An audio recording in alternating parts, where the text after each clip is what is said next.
Hello दोस्तों, आज हम बात करेंगे एक ऐसी होम रेमेडी के बारे में, एक ऐसे घरेलू नुस्खे के बारे में जो सदियों से आयुर्वेदिक और यूनानी दवाइयों में, देसी दवाइयों में एज ए इंग्रेडिएंट इस्तेमाल होता चला आ रहा है। इसको अकेले भी सिंगल भी इस्तेमाल करते हैं और इसको कई सारी जड़ी बूटियों के साथ मिलाकर भी इस्तेमाल करते हैं। जी हाँ, आज हम बात करेंगे ईसबगोल की भूसी की। इंग्लिश में इसे सीलियम हस्क बोलते हैं। ये ईसबगोल की भूसी का नाम अक्सर हमने अपनी दादी नानी के ज़ुबान पर लाते हुए देखा है। जो पुराने ज़माने के लोग हैं आज भी ईसबगोल की भूसी के बारे में बहुत ज़्यादा जानते हैं, और जो नए ज़माने के लोग हैं वो भी जानते हैं, और जो नहीं जानते हैं वो इस वीडियो के ज़रिए हम आपको बताने जा रहे हैं इसके हेल्थ बेनिफिट्स के बारे में। दोस्तों, ईसबगोल की जो भूसी है इसको सीलियम हस्क फाइबर बोलते हैं। तो ये एक बहुत ही अच्छा फाइबर होता है जो डाइजेस्टिव सिस्टम की प्रॉब्लम को दूर करने के लिए इस्तेमाल होता आ रहा है। ज़्यादातर लोग आज भी जो है ईसबगोल की भूसी को पेट की बीमारियों के लिए इस्तेमाल करते हैं, कब्ज़ के लिए इस्तेमाल करते हैं। लेकिन क्या सिर्फ कब्ज़ के लिए ही या पेट के लिए ही इसके फ़ायदे होते हैं? तो आज इस वीडियो में जानेंगे इसके 4 बेनिफिट्स जो हमारे पेट से अलावा दूसरे ऑर्गन से। बात करेंगे ईसबगोल को इस्तेमाल करने के सही तरीके के बारे में, जिससे ज़्यादा से ज़्यादा इसके हेल्थ बेनिफिट्स आपको मिल सकें।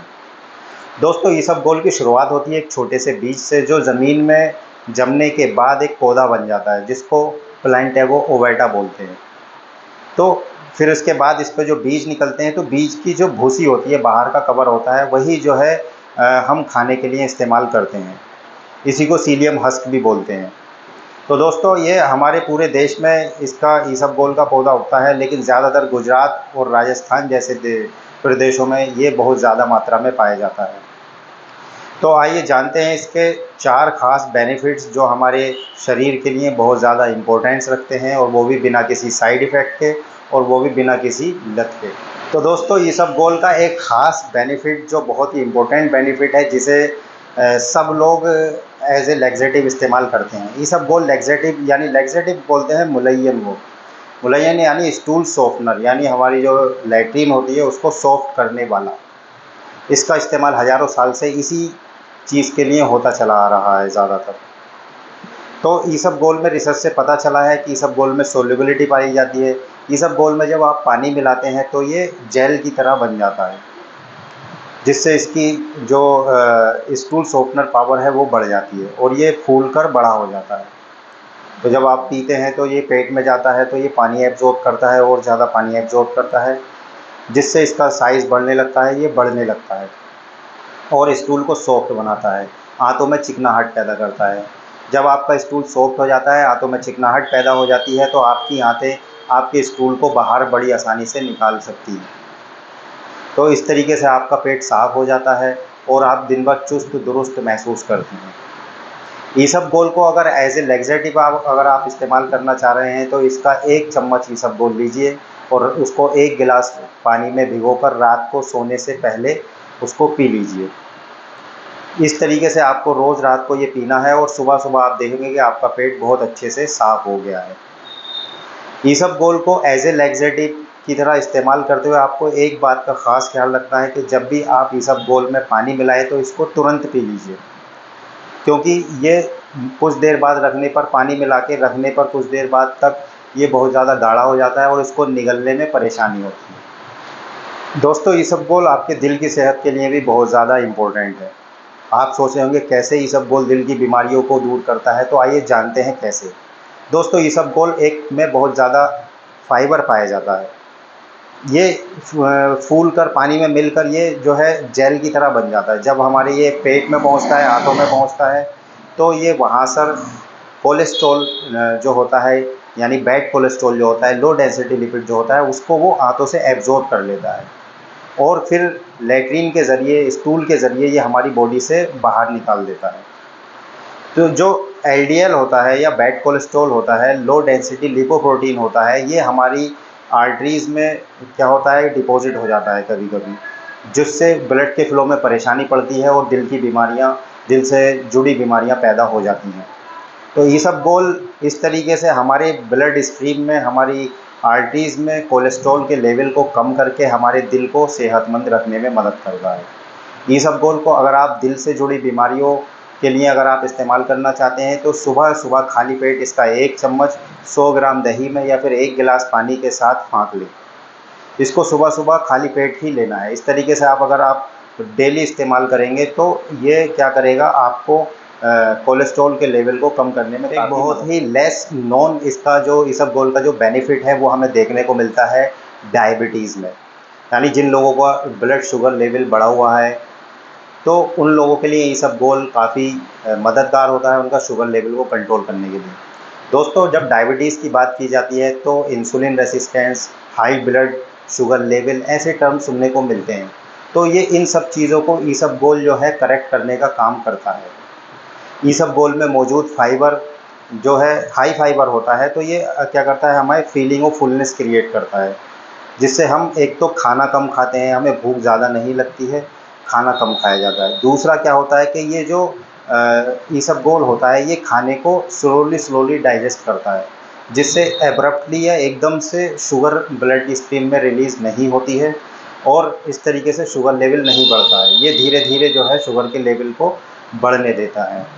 तो इस तरीके से जो हाई फाइबर कंटेंट है ईसबगोल में, ये डायबिटीज़ के मरीज़ों के लिए भी काफ़ी हेल्पफुल होता है। अगर आप डायबिटीज़ में या ब्लड शुगर लेवल को कंट्रोल करने के लिए ईसबगोल का इस्तेमाल करना चाहते हैं तो सुबह ही सुबह 1 चम्मच ईसबगोल लेकर उसे पानी के साथ फाँक लें। इसी तरह रात को सोने से पहले 1 चम्मच पानी के साथ फाँक लें, जिससे क्या होगा, आपको 24 घंटे में 2 बार अगर आप लेंगे तो आपका जो डाइजेस्टिव सिस्टम है उसको डाइजेशन को स्लो करेगा और जो ब्लड शुगर के लेवल को कंट्रोल में रखेगा। दोस्तों, ईसबगोल का इस्तेमाल आप अपना वज़न कम करने के लिए भी कर सकते हैं। जी हाँ, ईसबगोल और वेट लॉस ये कैसे मुमकिन है, तो आइए जानते हैं इसके बारे में। दोस्तों, ईसबगोल में बहुत ज़्यादा मात्रा में फाइबर पाए जाते हैं जो सप्रेसिंग प्रॉपर्टीज़ पाई जाती है। भूख को सप्रेस यानी भूख दबाने का इसमें प्रॉपर्टीज़ पाई जाती है। ये ईसबगोल क्या करता है, हमारे पेट में जब पहुंचता है तो वहाँ पर जाके फूल जाता है और हमारे फीलिंग ऑफ फुलनेस क्रिएट करता है, जिससे हमारी ओवर ईटिंग की हैबिट जो है वो ख़त्म हो जाती है।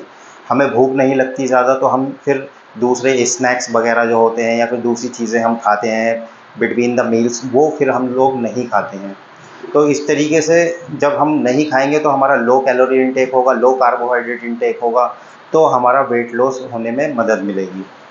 तो अगर आप ईसबगोल को वज़न कम करने के लिए इस्तेमाल करना चाहते हैं तो आप ईसबगोल को सुबह ही सुबह 1 चम्मच पानी के साथ लें या दही के साथ लें। ऐसे ही बिटवीन द मील्स जब भूख लगती है, जैसे शाम का टाइम होता है, उस टाइम को एज़ ए स्नैक आप ईसबगोल को इस्तेमाल कर सकते हैं, या फिर रात का खाना खाने से पहले भी आप इसको ले सकते हैं। यानी जो अगर आप इस अपना वज़न कम करने के लिए ईसबगोल इस्तेमाल कर रहे हैं तो दिन में ऐसे टाइम पर इसको इस्तेमाल करें जब आपको भूख लगती हो।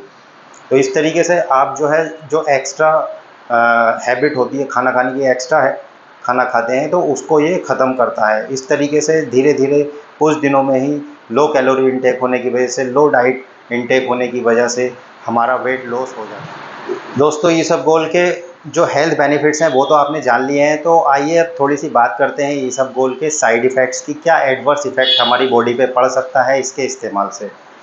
जैसे हर चीज़ के 2 पहलू होते हैं, उसके फ़ायदे भी होते हैं, उसके नुकसान भी होते हैं। तो हम यहाँ पर 2-3 नुकसान के बारे में बात करेंगे। तो सबसे पहला तो ये है कि ईसबगोल को आपको हल्के-हल्के इस्तेमाल करना चाहिए, यानी बहुत कम डोज़ में इसकी शुरुआत करनी चाहिए। धीरे-धीरे जो है इसकी डोज़ बढ़ानी चाहिए। दूसरा क्या है कि अगर ईसबगोल के इस्तेमाल से आपको ब्लोटिंग होती है, गैस बनती है या फिर कोई डाइजेस्टिव प्रॉब्लम होती है, इरिटेशंस होते हैं, तो आपको ईसबगोल इस्तेमाल नहीं करना चाहिए। दूसरा क्या है कि अगर आपको ईसबगोल लेने से एलर्जी हो रही है या फिर चेस्ट में पेन हो रहा है, सांस लेने में परेशानी हो रही है, या फिर आप इसको स्वैलो नहीं कर पाते हैं, इसको निगल नहीं पाते हैं, तब भी आप इसको ईसबगोल को लेना पड़ेगा। दोस्तों, एक सवाल ये भी उठता है कि ईसबगोल को कितने वक्त तक लेना चाहिए। तो दोस्तों, इसका जवाब ये है कि ईसबगोल को आप कितने भी वक्त तक ले सकते हैं, इसकी कोई लिमिट नहीं है। हाँ, अगर ईसबगोल को अगर आप रेगुलर इस्तेमाल कर रहे हैं तो पानी बहुत ज़्यादा पीते रहिए। पानी ज़्यादा पीने से आपका डिहाइड्रेशन नहीं होगा, आपका वेल हाइड्रेटेड रहेंगे आप। और पानी अगर आप कम पिएंगे तो आपको कब्ज़ होने के चांसेस हो जाएंगे। आपकी बॉडी में पानी की कमी हो जाएगी, जिससे कॉन्स्टिपेशन की शिकायत रह सकती है। तो आप पानी ज़्यादा से ज़्यादा इस चीज़ का इस्तेमाल करते हुए आप